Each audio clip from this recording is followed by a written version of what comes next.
2 Samuel அதிகாரம் 3. சவுலின் வீட்டாருக்கும் தாவீதின் வீட்டாருக்கும் இடையே ஒரு நீண்ட போர் ஏற்பட்டது. தாவீது தொடர்ந்து வலிமை பெற்றார். சவுலின் வீட்டாரோ தொடர்ந்து வலிமை இழந்தனர். தாவீதின் மக்கள். எபிரோனில் தாவீதுக்கு புதல்வர்கள் பிறந்தனர். இஸ்ரேலைச் சார்ந்த அகினோவாமுக்கு பிறந்த அப்னோன் அவரது முதல் மகன். கர்மேலைச் சார்ந்த நாபாலின் கைம்பெண்ணான அபிகாயிலுக்கு பிறந்த கிளையாபு அவர்தம் இரண்டாம் மகன். கெசூர் மன்னனான தால்மாயின் மகள் மாக்காவுக்கு பிறந்த அப்சலோம் அவர்தம் மூன்றாம் மகன். அகீத்துக்கு பிறந்த அதோனியா நான்காம் மகன். அபித்தாலுக்கு பிறந்த செபட்ரியா ஐந்தாம் மகன். தாவீதின் மனைவி எக்லாவுக்கு பிறந்த இத்ரயாம் ஆறாம் மகன். இவர்கள் தாவீதுக்கு எபிரோனில் பிறந்தவர்கள். அப்னேர் தாவீதுடன் சேர்ந்து கொள்தல். சவுலின் வீட்டாருக்கும் தாவீதின் வீட்டாருக்கும் இடையே பூசல் நிலவிய போது சவுலின் வீட்டில் அப்னேர் தன்னை வலுப்படுத்திக் கொண்டான். ஐயாவின் மகளான இரிஸ்பா சவுலின் வப்பாட்டியாக இருந்தவள். இஸ்போசேத்து அப்னேரை நோக்கி, என் தந்தையின் வப்பாட்டியோடு நீ ஏன் உறவு கொண்டாய் என்று கேட்டான். இஸ்போசேத்தின் கேள்வி அப்னேருக்கு கடும் சினத்தை ஏற்படுத்தியது. நான் என்ன யூதாவுக்கு வாளாட்டும் நாயா? உன் தந்தை சவுலின் வீட்டாருக்கும் அவருடைய சகோதரர்கள் நண்பர்களுக்கும் இன்று நான் உண்மையுள்ளவனாய் இருக்கிறேன். தாவீதின் கைகளில் நான் உன்னை ஒப்புவிக்கவில்லை. நீயோ இன்று என் மீது ஒரு பெண்ணை குறித்து குற்றம் சாட்டுகிறாய். தாவீதுக்கு கடவுள் ஆணையிட்டு கூறியவாறே சவுலின் வீட்டிலிருந்து அரசை நான் மாற்றச் செய்து தானிலிருந்து பெயர்செபா வரை இஸ்ரேல் மீதும் யூதா மீதும் தாவீதின் அரியணையை நிறுவவில்லை என்றால் கடவுள் அப்னேருக்கு உரியதும் கொடுமையானதுமான தண்டனையை அளிப்பாராக என்று அப்னேர் கூறினான். இஸ்போசேத்து அப்னேருக்கு அஞ்சியதால் மறுமொழி ஏதும் கூறவில்லை. பிறகு அப்னேர் தன் சார்பாக தாவீதிடம் தூதனுப்பி, நாடு யாருடையது? என்னோடு உடன்படிக்கை செய்து கொள்ளும். அனைத்து இஸ்ரேலையும் உம்மிடம் கொண்டு வர எனது கை உம்மோடு இருக்கும் என்று கூறினான். தாவீது, நல்லது, நான் உன்னோடு உடன்படிக்கை செய்து கொள்கிறேன். ஆனால் உன்னிடமிருந்து நான் ஒன்றை கேட்கிறேன். அதாவது, நீ என் முன் வரும்போது சவுலின் மகள் மீக்காலை கொண்டு வர வேண்டும். இல்லையெனில் என் முகத்தில் விழிக்காதே என்று மறுமொழி கூறினார். அதற்கு பின் தாவீது சவுலின் மகன் இஸ்போசேத்திடம் தூதனுப்பி, பெலிஸ்தியர் 100 பேரின் நுனித்தோலை ஈடாக கொடுத்து நான் மணந்த என் மனைவி மீக்காலை எனக்கு கொடு என்று கேட்டார். இஸ்போசேத்து ஆள் அனுப்பி அவளை அவள் கணவன் இலாயிசின் மகன் பல்தியேரிடமிருந்து கொண்டு வரச் செய்தான்.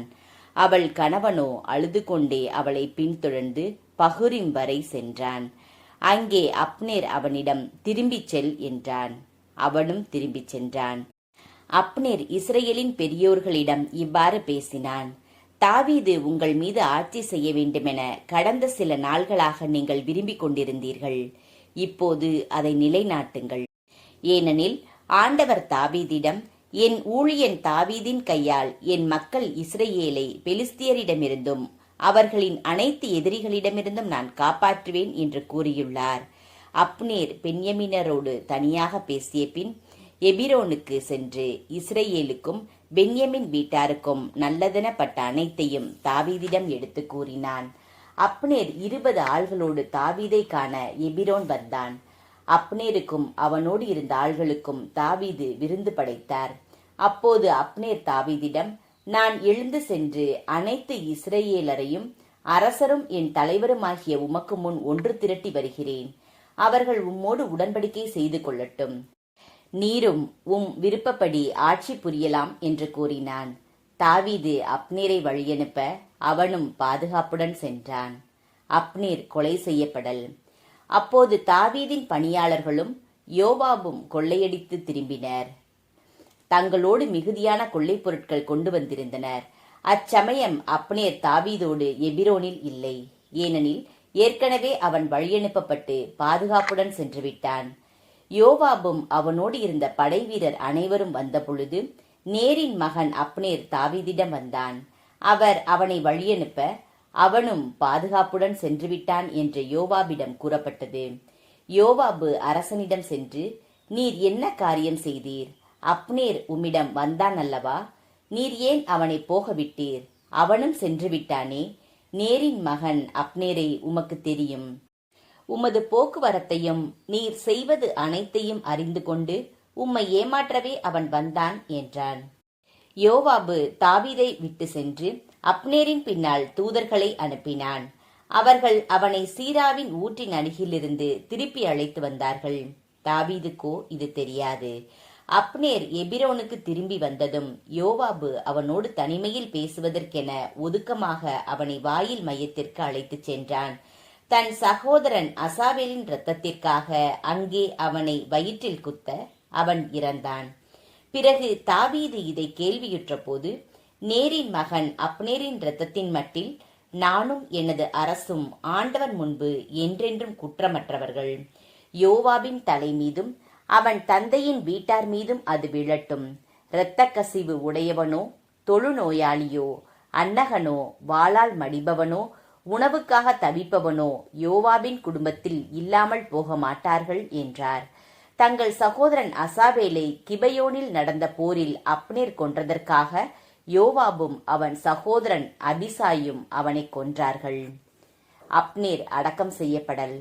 உங்கள் உடைகளை கிழித்துக் கொள்ளுங்கள், சாக்கு உடைகளை அணியுங்கள், அப்னேருக்காக புலம்புங்கள் என்று தாவீது யோவாபுக்கு அவனோடு இருந்த அனைத்து மக்களுக்கும் கட்டளையிட்டார். பாடையின் பின்னால் அரசர் தாவீதும் நடந்து சென்றார். அப்னேரை எபிரோனில் அடக்கம் செய்தார்கள். அப்னேரின் கல்லறை அருகே தாவீது தம் குரலை உயர்த்தி அழுதார். மக்கள் அனைவரும் அழுதார்கள். அரசர் இவ்வாறு கூறி புலம்பினார்.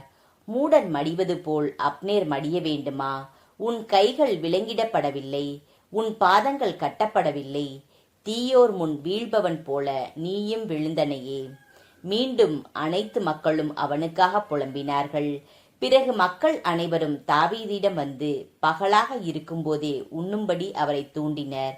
கதிரவன் மறைவதற்குள் நான் உண்ணவையோ வேறு எதையோ சுவைத்தேனாகில் கடவுள் அதற்கு தக்கவாறும் அதற்கு மேலும் என்னை தண்டிப்பாராக என்று தாவீது ஆணையிட்டு கூறினார். மக்கள் அனைவரும் இதை கேட்டார்கள். அவர்களுக்கு அது நல்லதெனப்பட்டது. அரசன் செய்வதெல்லாம் மக்கள் அனைவருக்கும் நல்லதெனப்பட்டது. நேரின் மகன் அப்னேரின் கொலையில் அரசருக்கு பங்கில்லை என்று மக்கள் அனைவருக்கும் அனைத்து இஸ்ரேலுக்கும் அன்று தெரிய வந்தது. மேலும் அரசர் தம் பணியாளர்களிடம் இவ்வாறு கூறினார். இன்று இஸ்ரேலில் தலைவனும் உயர்குடி மகனுமான ஒருவன் மடிந்துவிட்டான் என்று நீங்கள் அறியீரோ?